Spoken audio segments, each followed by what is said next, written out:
আচ্ছা, একজন সিভিল ইঞ্জিনিয়ারের ক্যারিয়ারের শুরুটা ঠিক কেমন হয়? একদম শূন্য থেকে শেখার এই জার্নিটা কেমন হতে পারে? চলুন আজ আমরা আওলাদ শরীফ নামের একজন তরুণ ইঞ্জিনিয়ারের অভিজ্ঞতার মধ্য দিয়ে সেই গল্পটাই দেখব। এই যে ইনিই হলেন আওলাদ শরীফ। তার এই সহজ সরল পরিচয় দিয়েই শুরু হচ্ছে আমাদের আজকের আলোচনা। একজন ডিপ্লোমা ইঞ্জিনিয়ারের বাস্তব অভিজ্ঞতা আর বেড়ে ওঠার এক দারুণ গল্প।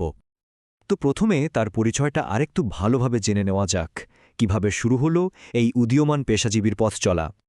মজার ব্যাপার হলো আওলাদ কিন্তু একসাথে দুই নৌকায় পা দিয়ে চলেছেন। একদিকে তিনি ড্রিমিয়াল গ্রুপের মতো একটা বড় কোম্পানিতে ইন্টার্ন, আবার অন্যদিকে বাবার নিজের প্রজেক্টেও কাজ শিখছেন।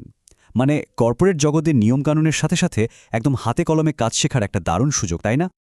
তো এই যে অভিজ্ঞতা, তার প্রথম বছরটা কেমন ছিল? এখানেই কিন্তু তার ক্যারিয়ারের আসল ভিত্তিটা তৈরি হয়েছিল। আসুন দেখি। দেখুন, প্রথম বছরেই তিনি কিন্তু একেবারে মাঠের কাজগুলোয় হাত পাকিয়েছেন। যেমন ধরুন, ইটের দেয়ালে লেআউট দেওয়া, লেবার ম্যানেজ করা, মালামাল বুঝে নেওয়া থেকে শুরু করে পুরো স্টোর সামলানো, মানে একদম যাকে বলে বেসিক থেকে শুরু। আর যে কোনো বড় কাজের জন্য এই ভিত্তিটাই তো সবচেয়ে জরুরি। আর এর ফল কি হলো জানেন? শুধু কাজ শেখাই নয়, তিনি সিনিয়র ইঞ্জিনিয়ারদের কাছ থেকে অনেক বিশ্বাস আর ভরসা অর্জন করে নিলেন। আর সত্যি বলতে যে কোনো কেরিয়ারের শুরুতে এই বিশ্বাস অর্জন করাটাই কিন্তু অনেক বড় একটা ব্যাপার। এটাই তাকে আরও বড় দায়িত্বের জন্য তৈরি করে দিয়েছে। এরপর আসে তার কেরিয়ারের পরের ধাপটা, ইন্টার্নশিপ থেকে পাওয়া নতুন সব দক্ষতা। মানে এবার শুধু মাঠের কাজ নয়, এর সাথে যোগ হয়েছে টেকনিক্যাল জ্ঞান। এইখানে এসে তার শেখার ধরনটা কিন্তু পুরো পাল্টে গেল। এখন তিনি আর শুধু ইট বালি নিয়ে নেই, এখন তিনি দেখছেন একটা বিল্ডিংয়ের আসল স্ট্রাকচার, মানে কলাম, বিম, স্ল্যাবের মতো জটিল কাজ। এমনকি পাইল, সিঁড়ি, রডের প্লেসমেন্ট, প্রজেক্টের খরচাপাতির হিসাব সব কিছুই তার নখদর্পণে আসতে শুরু করেছে। তার মানে বিষয়টা কি দাঁড়ালো? প্রথম বছরে তিনি শিখেছেন সাইট ম্যানেজমেন্টের আ ক খ, মানে লজিস্টিক্স। আর ইন্টার্নশিপে এসে শিখছেন আসল স্ট্রাকচারাল ইঞ্জিনিয়ারিং। কি দারুণ একটা গ্রোথ, তাই না? একটা পরিষ্কার ছবি পাওয়া যাচ্ছে তার ক্যারিয়ারের অগ্রগতির। আর এত কিছু শেখার পর স্বাভাবিকভাবেই তিনি এখন সাইট ম্যানেজমেন্টের জন্য পুরোপুরি তৈরি।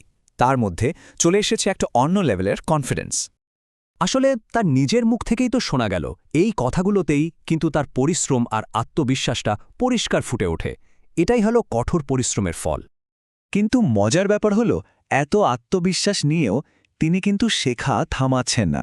ইন্টার্নশিপের এখনও 1 মাস বাকি, আর এই সময়টাকেও তিনি কাজে লাগাতে চান পুরোপুরি। একেই বলে সত্যিকারের শেখার মানসিকতা। তো এরপর কি? তার ভবিষ্যতের পথ চলাটা কেমন হবে? বোঝাই যাচ্ছে এই শেখার প্রক্রিয়াটা চলতেই থাকবে।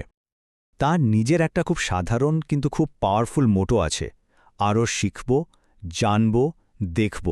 ভাবুন একবার, এই 3টে শব্দেই কিন্তু লুকিয়ে আছে সারা জীবনের দর্শন। শেখার কোনো শেষ নেই। আওলাদের এই জার্নিটা কিন্তু একটা প্রশ্ন রেখে যায়। এমন একজন নিবেদিত প্রাণ তরুণ ইঞ্জিনিয়ারের জন্য সামনে এগিয়ে যাওয়ার পথটা ঠিক কেমন হতে পারে? এটা কিন্তু ভাবার মতো একটা বিষয়।